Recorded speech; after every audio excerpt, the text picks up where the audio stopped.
వినాయకపురంలో మాజీ ఎమ్మెల్యే అనుచరుని మట్టిదండ. ప్రభుత్వం మారినా మారని బీఆర్ఎస్ నేతల తీరు.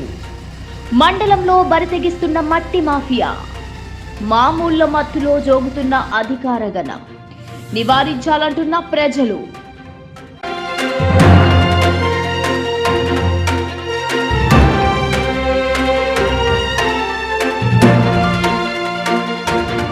వివరాల్లోకి వెళితే భద్రాద్రి కొత్తగూడెం జిల్లా అశ్వరావుపేట నియోజకవర్గం మండల పరిధిలోని వినాయకపురంలో మాజీ ఎమ్మెల్యే అనుచరుల మట్టిదందా మోను పువ్వులు 6 కాయలుగా విలసిల్లుతుందని ప్రజలు చర్చించుకుంటున్నారు.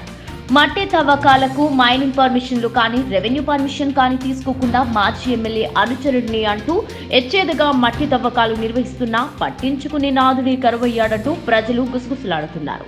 గత ప్రభుత్వ హయాంలో ఎమ్మెల్యేను కొందరు నాయకులను వశపరుచుకుని అక్రమ మట్టి ఇసుక తవ్వకాలతో లక్షలాది రూపాయలు గడించిన ఈ అనుచరుడు ప్రభుత్వం మారినా మాకు అడ్డే లేదన్నట్లు వ్యవహరిస్తూ గత పందాన్ని పాటిస్తూ యథేచ్ఛగా మట్టి తవ్వకాలు నిర్వహిస్తున్న అధికార యంత్రాంగం చూసి చూడనట్లుగా వ్యవహరించడంతో ఇదే అదునుగా భావించిన ఆ అనుచరుడు 10 రోజులుగా ఎడతెరిపి లేకుండా 10 ఎకరాల స్థలంలో 10 అడుగుల లోతుతో భారీగా మట్టి రవాణా చేస్తున్నట్లు ప్రజలు పుంకాలుగా చర్చించుకుంటున్నారు.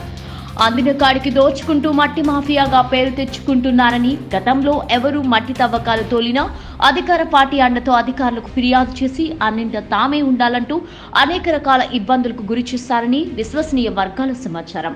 సదరు అనుచరుడు మాజీ ఎమ్మెల్యే అనుచరుడునని చెప్పుకోవడమే కాకుండా ఒక సంఘానికి నాయకుడిగా కూడా చలామణి అవుతున్నట్లు సమాచారం. ఇప్పుడు ప్రభుత్వం మారినా సదరు మట్టి మాఫియా తీరు మాత్రం మారడం లేదని, మాజీ ఎమ్మెల్యే పేరు చెప్పి తమ దందా కొనసాగిస్తున్నారని, ఇటువంటి వాటికి అడ్డుకట్టలు వేయాల్సిన అవసరం ఉందని ప్రజలు కోరుకుంటున్నారు. వినాయకపురం ఆసుపాక మార్గం మధ్యలో రోడ్డు వెంబడి ఉన్న స్థలంలో TS28D 7223 నంబర్ గల జేసీబీ మరియు 10 ట్రాక్టర్లతో పగలు రేయి తేడా లేకుండా నిత్యం అక్రమ మట్టి తవ్వకాలతో ప్రజలకు అసౌకర్యం కలిగించడమే కాకుండా లక్షలాది రూపాయలు అక్రమంగా గడిస్తున్నారనే వాదనలు వినిపిస్తున్నాయి.